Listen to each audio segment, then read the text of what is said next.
नमस्कार, sports can में आप सभी का बहुत बहुत स्वागत है। मैं हूं आनंद श्रीवास्तव। देश और दुनिया की तमाम खेल खबरों पर चर्चा के लिए आज हमने अपने स्टूडियो में आमंत्रित किया है वरिष्ठ खेल पत्रकार उत्तरा गणेशन जी को। उत्तरा जी, कार्यक्रम में स्वागत है आपका। धन्यवाद आनंद। सबसे पहले नजर डालते हैं हेडलाइंस पर। इंग्लैंड और ऑस्ट्रेलिया के बीच तीसरा और निर्णायक वनडे मैच मैनचेस्टर में जारी।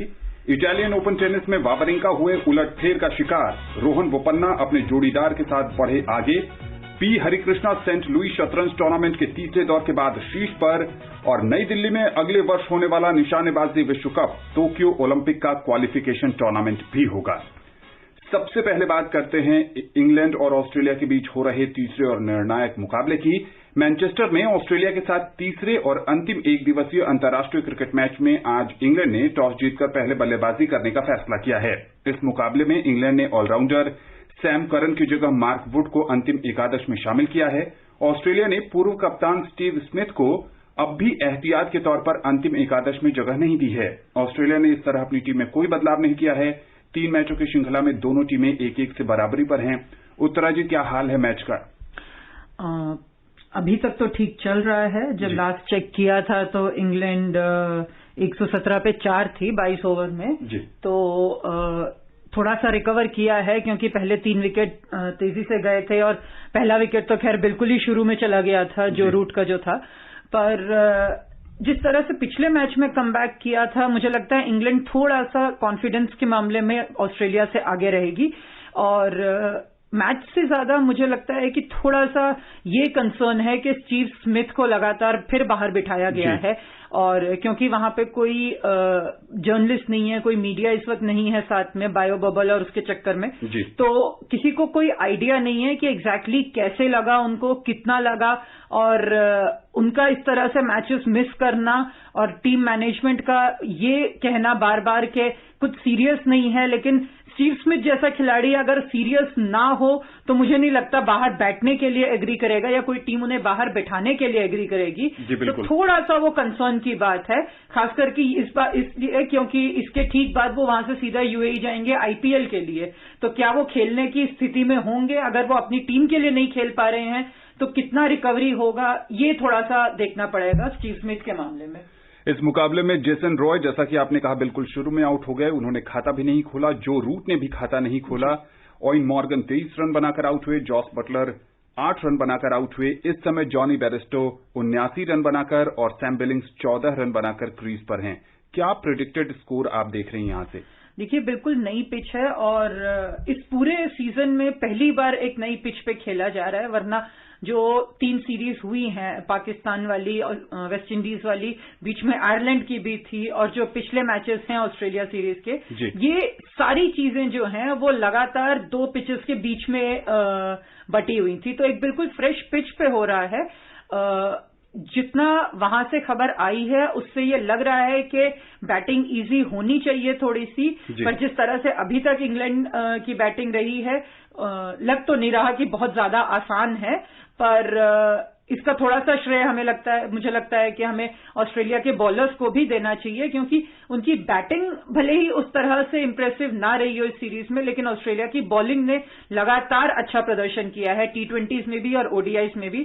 तो मुझे लगता है कि 250 के आसपास अगर पहुंच गए तो थोड़ा कॉम्पिटिटिव जरूर रहेगा। आपने गेंदबाजों की बात की। एडम जैम्पा ने पहले मुकाबले में 4 विकेट, फिर 3 विकेट, और इस मुकाबले में वो 2 विकेट ले चुके हैं। कमाल की गेंदबाजी। बिल्कुल। और लगातार जिस तरह से बोला जाता है कि पेस बैटरी की बात होती है ऑस्ट्रेलिया की, और अगर हम शेन वॉर्न को छोड़ दें तो उसके बाद नेथन लियोन आए हैं या ब्रैड हॉज आए हैं, लेकिन उस लेवल का स्पिनर आपको बहुत ज्यादा इंप्रेस करने वाला है वो नहीं दिखा है। तो वो चीज एडम जैम्पा को देख के आपको लगता है कि ये किसी भी कंडीशन में बॉलिंग कर सकते हैं, और ये एक बहुत बड़ी बात है। और सबसे बड़ी बात कि वो उस तरह का नहीं है कि 28, 29, 30, 32 साल के प्लेयर हैं, अभी यंगस्टर हैं और आगे बहुत करियर है। तो काफी इंटरेस्टिंग होगा ये देखना कि यहां से आगे एडम जैम्पा किस तरह से जाते हैं। चलिए, इस मुकाबले पर हमारी नजर बनी रहेगी और कल हम जरूर अपने कार्यक्रम में आपको बताएंगे कि ये श्रृंखला किसने जीती। आईपीएल के पहले मैच में चेन्नई सुपर किंग्स के बल्लेबाज ऋतुराज गायकवाड़ की उपलब्ध रहने की संभावना नहीं है। आईपीएल का पहला मुकाबला चेन्नई सुपर किंग्स और मुंबई इंडियंस के बीच होगा। पिछले महीने कोरोना वायरस संक्रमित पाए गए ऋतुराज अब भी पृथकवास में हैं। सीएसके के सीईओ काशी विश्वनाथन ने कहा कि ऋतुराज बिल्कुल ठीक हैं, लेकिन उन्हें अब तक टीम के जैविक रूप से सुरक्षित माहौल से जोड़ने के लिए बीसीसीआई की स्वीकृति नहीं मिली है। आईपीएल को लेकर बहुत चर्चा है और चेन्नई सुपर किंग्स की अगर बात करें, जो पहला मुकाबला उनका एमआई से होना है, सुरेश रैना नहीं है, हरभजन सिंह नहीं है, ऋतुराज भी नहीं है, जो उनके कवर अप के तौर पर देखे जा रहे हैं। बिल्कुल। और यूएई पहुंचने के बाद सबसे कम टाइम एक तरह से सीएसके को मिला है वहां पे सेटल होने का।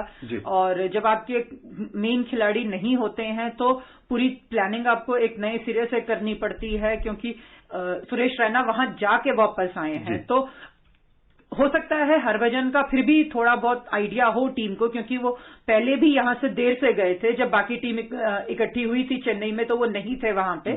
तो एक हद तक हो सकता है उसका थोड़ा सा टीम को आइडिया हो कि शायद उनके बिना खेलना पड़े, पर सुरेश रैना का ना होना बहुत बड़ा झटका होगा। और लगातार पिछले 1-1.5 साल से जिस तरह से ये खेलते आए हैं, और पिछले साल भी इनको डैड्स आर्मी कहा जाता है, क्योंकि यंगस्टर्स उतने नहीं हैं। तो उसमें जब एक आध ऋतुराज गायकवाड़ जैसा प्लेयर आपके पास नहीं होता तो और ज्यादा प्रेशर पड़ता है।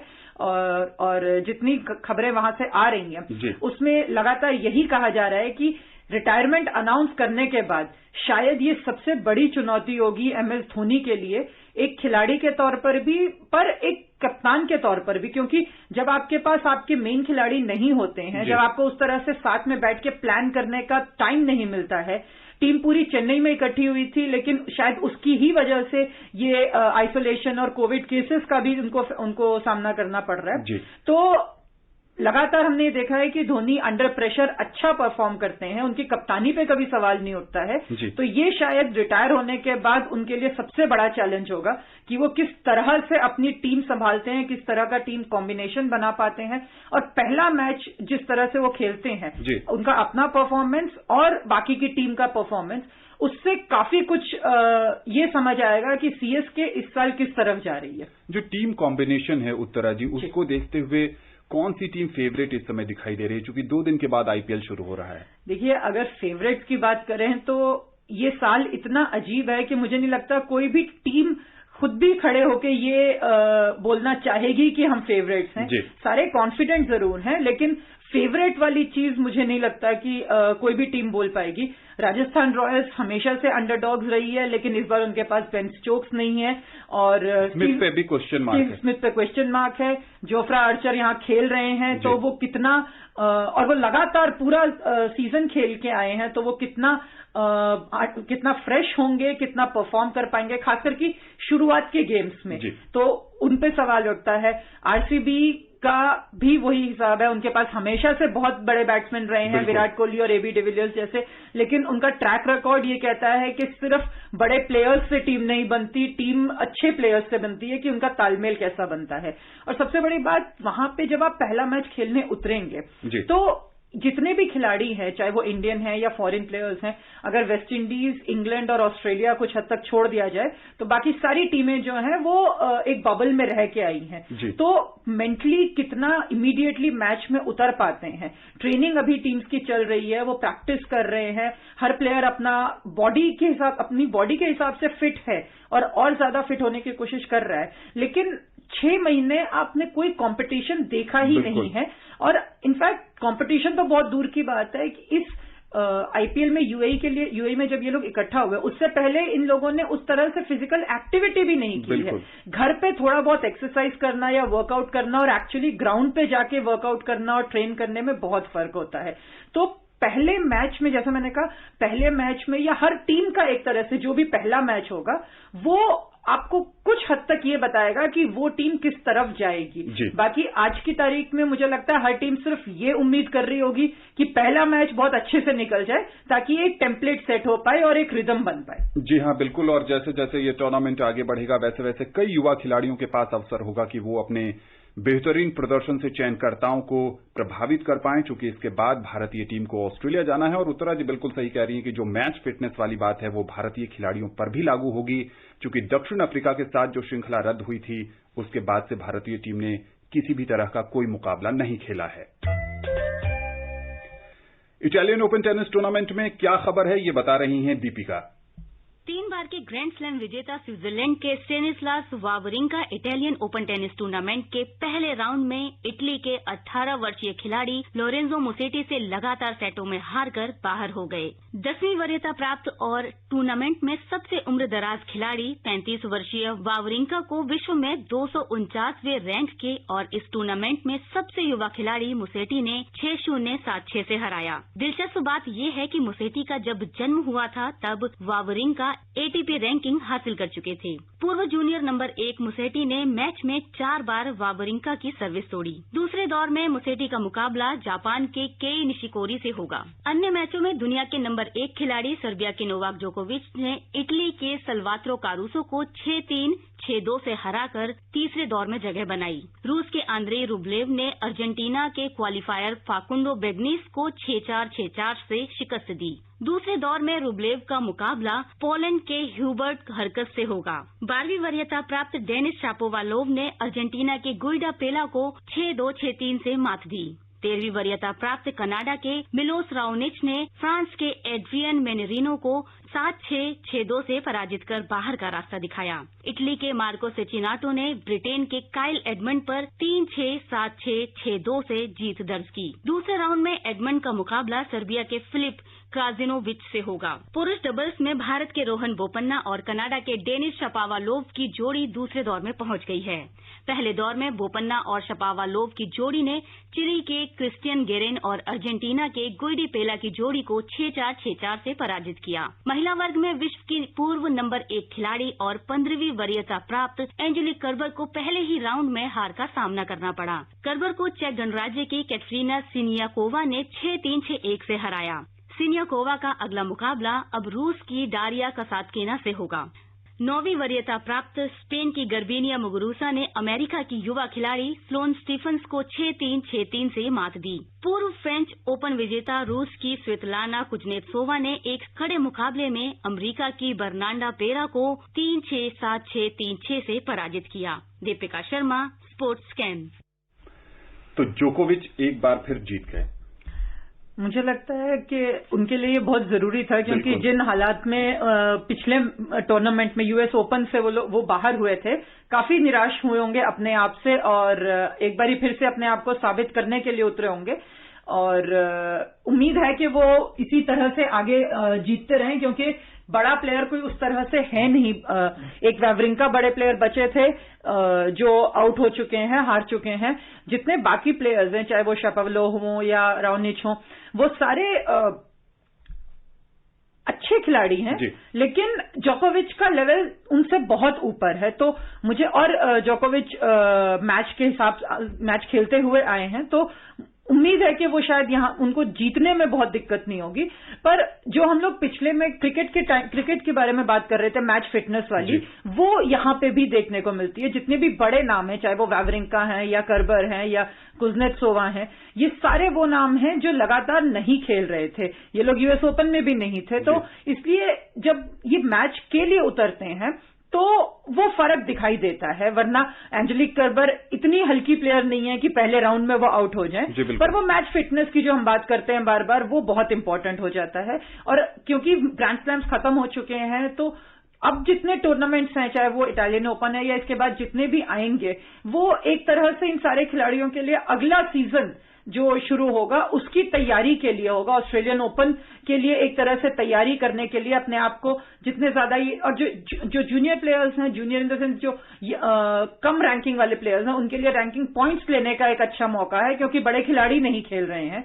और जो 2-4 बड़े खिलाड़ी खेल रहे हैं, उनके लिए अपने आप को दोबारा से फॉर्म में और बॉडी को उस रिदम में लाने की एक कोशिश है। तो यहां से जितने भी आगे टूर्नामेंट्स होंगे, वो सारे एक तरह से बिल्डअप ही होंगे, चाहे सरफेस कोई भी हो, लेकिन एक बड़े सीजन का बिल्डअप ही माना जाएगा। जी हाँ, बिल्कुल। और टेनिस फैंस को यह भी उम्मीद होगी कि स्पेन के राफेल नडाल और नोवाक जोकोविच फाइनल में आमने सामने हों। चूंकि नडाल यूएस ओपन में नहीं खेले थे, वो यहां खेल रहे हैं।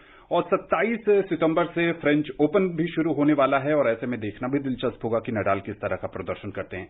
रोहन बोपन्ना ने यहां जीत के साथ शुरुआत की है। अच्छी चीज है, और शापोवालोव के साथ ही उन्होंने अपनी जोड़ी बनाई है फिर से। तो पिछले यूएस ओपन के मुकाबले थोड़ा सा तालमेल बेटर रहेगा, क्योंकि एक दूसरे को आप थोड़ा और समझ पाएंगे यहाँ पे। तो उम्मीद ये है कि काफी आगे तक जाएंगे, पर किस तरह की बाकी के डबल्स के प्लेयर्स हैं वो देखना पड़ेगा। और मुझे लगता है कि शायद टाइटल थोड़ा सा मुश्किल हो सकता है, सिर्फ इसलिए कि ये कॉम्बिनेशन उस तरह से शायद पूरी तरह से अभी भी फॉर्म में नहीं आ पाया होगा, क्योंकि एक टूर्नामेंट काफी नहीं होता एक दूसरे का गेम समझने के लिए, खास करके जब आपका दूसरा खिलाड़ी जो हो वो मेनली एक सिंगल्स का प्लेयर हो। तो डबल्स उतना उसको एडजस्ट करना, उसको एक्स्ट्रा टाइम चाहिए उस चीज के लिए, क्योंकि यहाँ पे भी उसका कंसंट्रेशन जो है वो सिंगल्स और डबल्स में बटा हुआ होगा। तो उम्मीद ये है कि काफी आगे तक जाएं, पर टाइटल थोड़ा सा मुश्किल जरूर लग रहा है। चलिए देखते हैं कि आने वाले समय में बोपन्ना का इस टूर्नामेंट में किस तरह का प्रदर्शन होता है। भारतीय grandmaster P Harikrishna Saint Louis rapid और ब्लिट्ज ऑनलाइन शतरंज टूर्नामेंट के 3 दौर के बाद आर्मेनिया के ग्रैंड मास्टर लेवेन ओरोनियन के साथ शीर्ष पर हैं। भारत के दूसरे नंबर के खिलाड़ी हरिकृष्णा ने अमरीकी ग्रैंड मास्टर लेनियर डोमिनिक गुवेज के खिलाफ जीत के साथ शुरुआत की। इसके बाद ईरान के अली रजा फिरोजा के साथ ड्रॉ खेला। तीसरे दौर में उन्होंने रूस के अलेक्जेंडर ग्रिश्चुक को 41 चालों में मात दी। विश्व चैंपियन मैग्नस कार्लसन 3 अंक के साथ 5वें स्थान पर है। हिकारू नाकामुरा को हराने के बाद उन्होंने रूस के इयान नेपोनियाशिस से पराजय झेलनी पड़ी, लेकिन तीसरे दौर में उन्होंने वेस्ली सो को हराया। हरिकृष्णा का सामना अब नेपोनियाशिस से होगा, जिसके बाद उन्हें एरोनियन और कार्लसन से खेलना है। उधर अगले साल दिल्ली में निशानेबाजी विश्व कप का आयोजन होना है और इस बीच अंतर्राष्ट्रीय निशानेबाजी खेल महासंघ ने कहा है कि वो टोक्यो ओलंपिक के लिए क्वालिफिकेशन टूर्नामेंट होगा। आइए सुनते हैं इस पर अतहर सईद की ये रिपोर्ट। अंतर्राष्ट्रीय निशानेबाजी खेल महासंघ ISSF ने कहा है कि अगले साल मार्च में नई दिल्ली में होने वाला विश्व कप टोक्यो ओलंपिक के क्वालिफिकेशन के लिए निर्णायक का काम भी करेगा। दिल्ली में अगले साल 19 से 28 मार्च को होने वाला निशानेबाजी विश्व कप अब संयुक्त टूर्नामेंट होगा। इसकी जानकारी विश्व निशानेबाजी की संस्था ने अपनी वेबसाइट पर दी है। नई दिल्ली में 2021 में होने वाला ISSF राइफल पिस्टल शॉटगन विश्व कप टोक्यो 2020 ओलंपिक के क्वालिफिकेशन के लिए रैंकिंग को लेकर अंतिम स्थिति भी सुनिश्चित करेगा। ISSF ने कहा कि कार्यकारी समिति का ये निर्णय 2017 में स्वीकृत मूल क्वालिफिकेशन प्रणाली को हर संभव बरकरार रखने के लिए सामान्य दृष्टिकोण के अनुरूप है। ISSF के अनुसार 2021 के अन्य विश्व कप दक्षिण कोरिया के चांगवान, अजरबैजान के बाकू, मिस्र के काहिरा और इटली के लोनाटो में आयोजित किए जाएंगे। अतहर सईद, स्पोर्ट्स कैन। हॉकी की बात करें तो कोविड-19 के लंबे ब्रेक के बाद FIH हॉकी प्रो लीग के दूसरे सीजन की वापसी हो रही है। पहले मैच में जर्मनी की महिला टीम का सामना 22 सितंबर को बेल्जियम से होगा। ये मुकाबला जर्मनी के डसलडॉर्फ में खेला जाएगा। 23 सितंबर को जर्मनी और बेल्जियम की पुरुष टीम आमने सामने होगी। अंतर्राष्ट्रीय हॉकी महासंघ ने कोरोना संकट को देखते हुए हॉकी प्रो लीग के दूसरे सीजन को जून 2021 तक बढ़ाने का फैसला किया था।